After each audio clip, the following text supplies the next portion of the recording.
Hi, so this video is going to talk about Cron, what it is a little bit, where you can find it, what it means. I am by no means a Cron expert, but I do know enough familiarity that I might help translate into English a little bit of what Cron is, where it comes from, and how it's used in OpenAPS.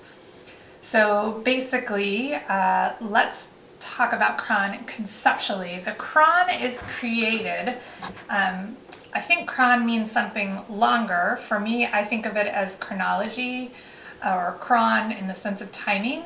The Cron is kind of like a taskmaster. So I have a couple different ways that I think about Cron. I always anthropomorphize things, make them into people or things.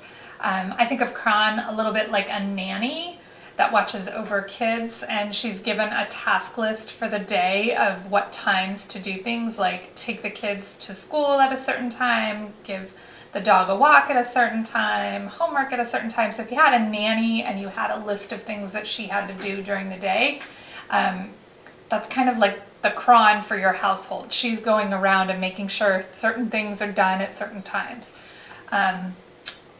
Other times I've thought about Cron as like an irrigation timer, that it tells which stations of your lawn to water at certain times. But basically the Cron is a scheduler of tasks that need to be done. So how does the Cron get created is the first question, and the answer to that is it gets created during the setup script. Your setup script can be found basically in GitHub. You go through and you answer all the questions about your pump serial number, your night scout site, and all of that. At the end it says, do you want to go ahead and run the setup script? And you say yes. Well, what that setup script is if you go to GitHub and you go to the ORF0 repository and you click on the bin folder, and then you go down in the bin, you can find the ORF0 setup script. And if you click on that and scroll down, you'll kind of see that some of this starts to look familiar. I'm going to scroll down, I'm going to increase my font size a little bit so it might be easier for you to see. But basically you can recognize some of the questions here, right? What's your pump serial number? And it's looking for a response. You give the reply. Well, all the way down, after you answer all of those questions, a lot of stuff happens based on your answers. If you scroll way down to the bottom of this file, you'll see something that says add Crontab entries. So basically at the very end of your setup script, in the background, it is setting up that nanny, setting up that schedule, and it's telling your rig what to do and when. So it's basically setting up Nanny Cron, or Cron Nanny, depending on how you look at it, but that's what I call her. So it's setting up the nanny for the day. It's everything that she needs to do, when she needs to do it, and how often she needs to do it. And based on your answers, if you answer G4 or G5, if you set up Bluetooth or you don't set up Bluetooth, different lines will get added to your Cron depending on your answers. If you don't have certain things selected, it won't add them to the Cron. So for example, if you answered I don't have any pets, it won't add a line to the nanny Cron that says feed the pets at 5 o'clock because you told it you don't have any. So based on your answers, this Cron gets established. So the Cron from one person's OpenAPS setup is not going to look the same as the Cron for another person's setup. Certain things will be the same across everybody's loop, but definitely it's personalized to your specific setup. So just looking at that, I wanted to kind of say like where it comes from, because at the end of the setup script it says, do you want to set up the Cron? And I always recommend answering yes, because that basically automates your loop. It employs your nanny. It says, okay, nanny, I'm going to use you. I'm not just going to create all of this and not have you do it. I want you to actually implement it. You're hired. Nanny Cron, do your job. It also asks, do you want to delete any existing Cron? which is also usually a good idea to say yes, because basically, think of it in terms of the nanny, if you had an old schedule and it's the start of a new school year and your kids are going to a new school and they're wearing new uniforms and new start times and new teachers and new pets and everything's changed, which is why you usually run a setup script, is to change something, go ahead and delete the old cron. You don't want that running anymore. You have a whole new setup and you don't need the old one. You want to make sure it's based on current data. So go ahead and remove the old one. You're starting with a new set of inputs.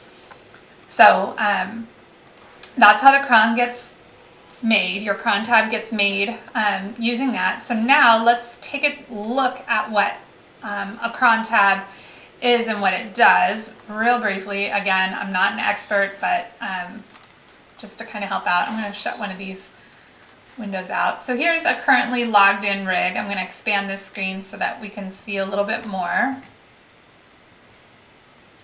So here's a rig running. I'm going to put this down in the background. Okay, let me close that one out. And let's go ahead and we'll go to our root directory here and let's do cron tab -L. That stands for list, so this will list out everything in there. We can see it all. The weird part is it doesn't show it very well. You can see it kind of scrolls these. The way the windows work in terminal, if you're SSH'd in, it wraps the line going forward, so it doesn't show quite as nicely in this list view. So I'm going to show you, just for ease of looking at it, through the edit view, which is -E, cron tab -E. So if we do cron tab -E, instead of the lines wrapping, soft wrapping it's called, in the view display, they actually just keep going to the right. So I'm going to scroll all the way over just so you can see that those dollar signs at the end of the line mean that there's more text after it. So that's what the little dollar sign means, is it means there's more on that line if you scroll past it. So just letting you see that. If I extended this window over, you can see even more of it. So that may help. So just real briefly looking at my cron tab, this is the nanny schedule for the day. This is everything that she has to do and implement and the time schedule she has to implement it on. And you're looking at this and you're saying, I don't see that. Well, these little things here, these little asterisks are actually time code.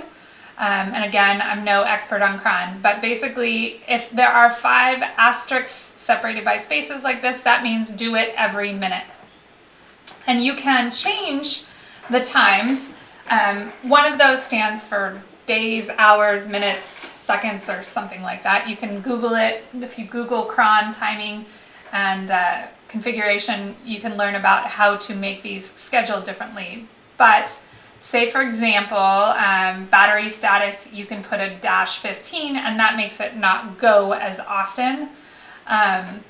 If you run auto tune, you'll see another type of timer on it so that it schedules it to run at midnight, for example, or I think it's 5 after midnight that auto tune runs. So all of these lines here, all of these actions actually happen once a minute. So for example, I just want to kind of go through some of the cool things. 1, your Night Scout site is up there. 2, your hashed API secret is up there. So it's your API secret but in code so that people don't recognize it as easily. You use this when you set up IFTT.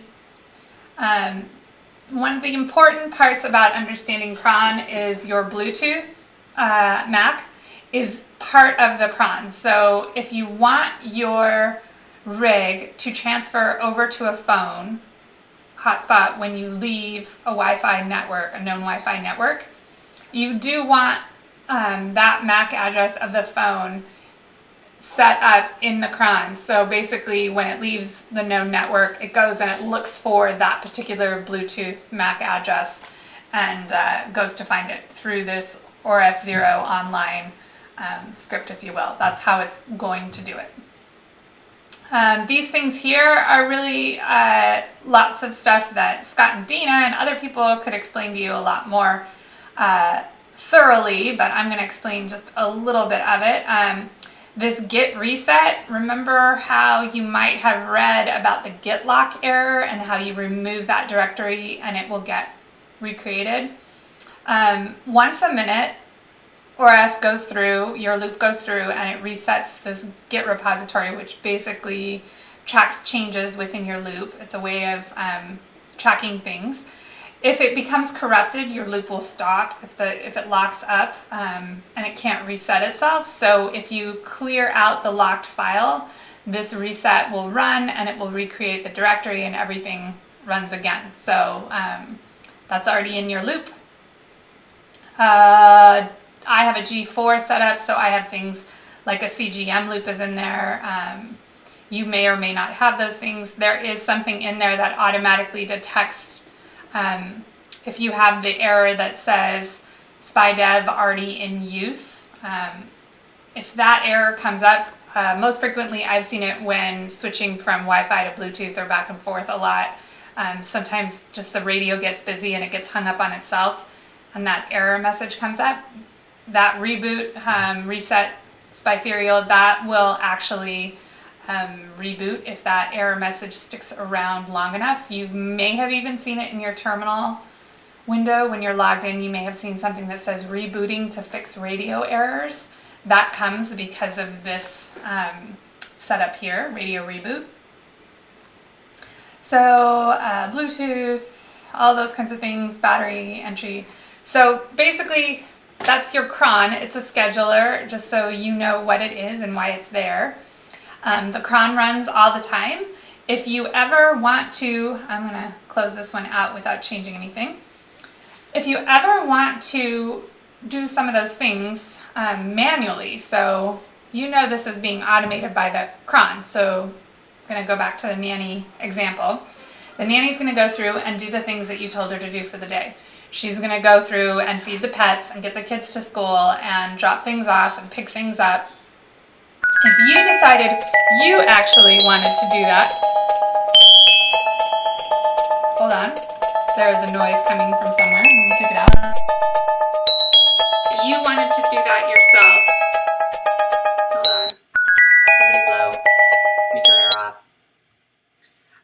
If you decided that you actually wanted to do that yourself, that you wanted to do one of those tasks manually, say for example, run your own pump tune, OpenAPS commands or aliases, you have to tell the nanny to take a break. Otherwise, she's going to step on your toes. You're both going to show up at school, you're both going to try and pick the kid up from school, and that's no good. You guys will interfere with each other. So there is a command that you can use to temporarily stop the nanny, the cron. You can do sudo service cron stop, and that will stop the cron. So that tells the cron, take a break. It tells your nanny, go to Starbucks, take a coffee break. You're not going to do anything until I tell you to come back online. And that will give you time to be able to run your manual commands. If you're drilling down, like Scott would suggest, if you're going to run OpenAPS commands manually to try and sort out a problem that you're having, you're going to want to stop the cron temporarily, tell the nanny to take a break so you don't step on each other's toes. You can tell the nanny come back to work by doing sudo service cron start, and that brings her back to work. So those are just some little tidbits about what the cron is, where it's located, why you say yes and to creating it and deleting old ones, and kind of how it functions in the background.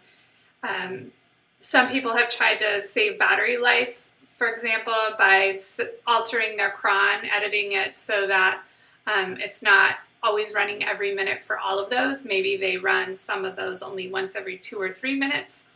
But basically, that's the cron. So if you have any questions, you can always go to the docs or Gitter or Facebook. But that's cron in a nutshell. See ya. Bye.